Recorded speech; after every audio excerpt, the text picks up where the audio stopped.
Khawvela mun sang sanga hian ei mu nana na hlauhawm tak tak thok hi anoma tun tuma chuan Khawvela na hlauhawm tak tak te hi kan bi chiang don ani ato bera kan soitur Khawvela na hlauhawm ber hi yoilo hial zawkang ama sabera chuan geochemist te hi kan bi chiang don anga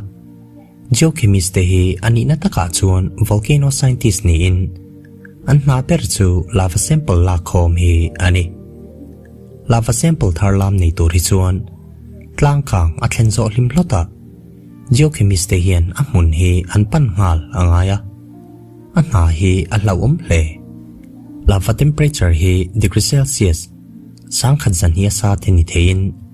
a siper lek po hian taksa hi a ti chevek the lava bul naya om ringot po hian i taksa hi a kangin a dur vek the boka he wang hian geochemist te chuan professional volcano suit hi an hange nge zel akan phak lo na chimhuna po omla lava hian gas la tak sulfur le hydrogen sulfide te a chua thina wangin iom na lama thli hian he gas hi alo king people te ni chuan me khu hian a that thei bok che heng geochemist te kum khat lo tamber chu dollar noi khat sing ni India poisa a cheng vai bel che khat vel ania ris lak raw rawa po he na hi thai ti zong ani em adota chuan mi bozon le chan chu search and rescue hi ania Varte le tuitla chan chu na te po hi a hlauhawm hle a chan chuak tu te lam po hi din mun der thonga an ding hala chiat na a thlen bel fo thri Thailand ram puk pakhata tanga naupang an chan chua te kha kan hre thau ome ruasuna satawangin puka hian tuyatlinga ni som pariat chung zet tangin chan chua na an thona lama hian diver pani ten nun na an chan pha naupang te hi chan chua an ni don hian an chi ai lo nan ti in nim hlum pek masak an nia ni ko shalwa anom nuwa diver te hian tuya hian an lu pui chau Thailand rama rescue diver te kha lo nei lova in volunteer vek an ni nge nge tuna chuan Khawvela pon lama khan chuak chawanga astronaut te hian space a na anan tho hian mita mu thei si lo thil boi pui pakhat ania chu chu engdang ni lovin space radiation hi ani space a astronaut te ho na thoka ananom chung hian om x-ray hi voi sang ruk vel zet nei man ang anni om voi khat x-ray a mishing hian radiation hi 0.1 msv vel adonga hei hi ni som chunga mishingin apa nga ya radiation adon angzat vel ni in lau ero anilo astronaut te chuan msv somnga thanga sang ni in kar vel thlenga tamte andonga MSV khat hi om voi thum x-ray vel nen ain hena wangin astronaut te chu nat na chi sang sang entirnan cancer lungnat na mitelle kumpula vatar malutuk ang chi nat na te hi an ve thi na chance asang bik le an taksa po hi leihip na omlo na hian ain siam rem angai bok wangin taksa soi soi ang chi te hi ngai poimo angaya low gravity a hunrei tak anom nuwa anlo le thlak le po hian leihip na omlo na muna om anga in ngai na te hi an nei le thrin leya an ron than thlak ter hian an taksa hi achak lo le poka kia kal te hi an zir that le angai thrin astronaut ton riat nga tak tak te chuan kum khata dollar noi khat sing ruk India poisa a cheng noi sa somthum pathum bor vel an hlo thea space radiation kara hetiang zat lowa tho hi in huam vm nadang hlauhawm le chu oil rig diving hi ania komola insang berber te chu kan hriat viau lain mishing thil siam structure sang berte ro tuifin Hriata hian anom ti hi ishem achi plam che hi kan muthea fit sang riat zeta sang Gulf of Mexico a oil lak chuana ta perdido hi Khawvela insang ber Burj Khalifa ai hian ale thum zetin asang zo hetiang anga thu ka hi chuan eng anga tui thiam ber tan po hian dam ko chuang ngai na omlova hei hi achan chu pressure anat lutuk wang hi ni in itak sa chunga thisen kalkwal vel kha ati top fekang commercial diver te hian atmospheric diving suit mang hi chuan meter za sari thlanga thuk te an lut thla heti lai po hi chunglama pressure ain alet som sari vel setin pressure hi ana zawk boruak pa ngai hi hip chi ani to lova chu wangin gas cho pom helix hi an hip tree tin commercial diver te thi na thlen tu tamber chu gas embolism hi ania lithu ka tanga man mo taka chua chho chuan chua pa boruak hian chua phi aton chetea ti chuan thisen zam lama te gas bubble hi a chua vak the I tho du chi ani lo mai thea I lo thok du ani point ril ro pau khau lo tan chuan ati chi lo heti lai hian commercial diver te hlo hi a thal hea kum khata dollar noi khat sing sari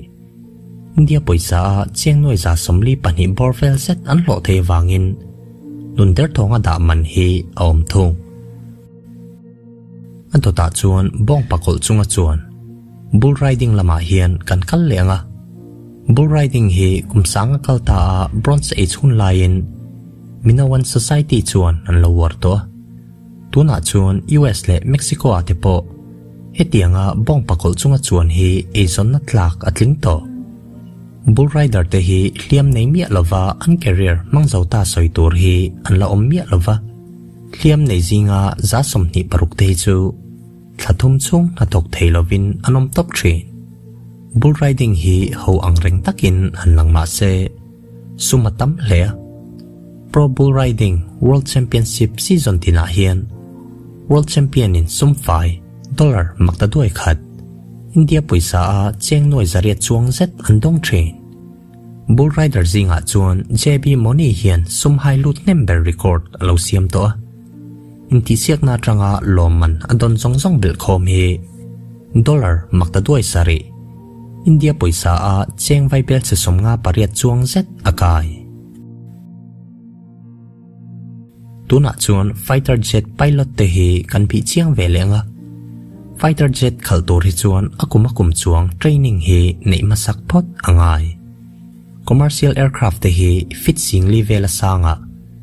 darkar khata mel zaruk thlenga chaktein an thlok thea fighter jet te ro fit sing ruk chuanga sanga darkar khata mel sang khat zanga zeta chaktein an thlok thung commercial ho thlona ai hian alet thum deuh thwa chakin an thlok ti na ania taksalam hi ain fit that angai hle G-force hi acceleration te na ania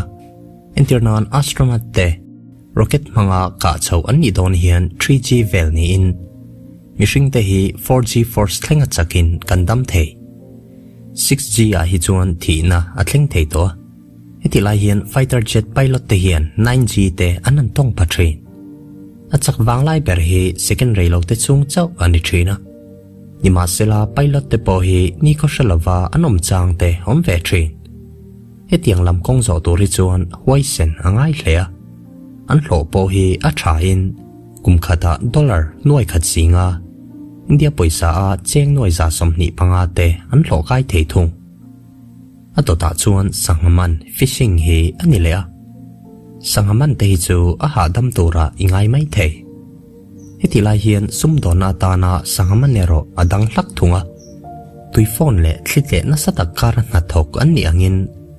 sangaman nalama nunna chan za somnga chuang te chu longpil le longa tanga tlaswal palte an nitlang pui zirchian na thar ber tanga alan dan chuan commercial fishing awang hian kumtinin mi noi kha chuangin an thi pui trina US ate pe hi chuan sangman tu te nunna chan theina chan che Khawvel pum chorwa la lak ai hian alet somni pathum zetin asang zawk maro chu risa san po le loman po hi atama sangalam sum don na lama ton hriat nga tak tak te hian kum khata dollar sing riat India poisa a cheng noi somruk paruk chuang te an hlo pha ole tuna chuan Khawvela na hlauhawm ber le thi na thlen thei ber hi kan soi to donanga I oilo hial zawkang thingtana ezon hi Khawvela na hlauhawm ber ania thingtana ezong mi noi khata mi somriat pani velin thi pui angzel anni sang tak takalon angai ba ka khol te hi an man na sadawangin che chul theina chance hi atambi ka sanghaman fishing industry ai hian 25% chuang zetin thina chance hi atam zawk tin Khawvel puma thingzai logging operation za somli chuang te hi dan lawa kalpui ani boka thingzai ei zong te hi inven na omlem lovin an thok tlang pui bok hetiang lama na sang tak chel forest engineer te hian kum khata dollar nuai khat India poisa a cheng noi somriat chuang te an thlo phathunga rislak na tla ka ngai mi tam tak an om ole khang te kha Khawvela na hlauhawm ber te chu an nia aing na hinge izuam ber komen na lama khan ilok sai ve don nia